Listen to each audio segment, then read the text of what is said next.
Hi everyone, today in this video we will see what you can do if the number keys on your keyboard are not working. In Windows 10, simply go to settings.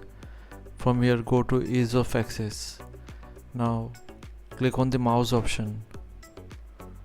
From here turn off this option if it is turned on, and this should fix the issue.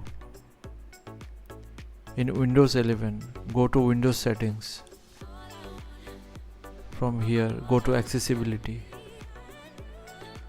Scroll down and click on the mouse option. From here, if the mouse keys are turned on, simply turn them off, and this should fix the issue. The last method is a universal method. So in your keyboard, simply press and hold the numlock key.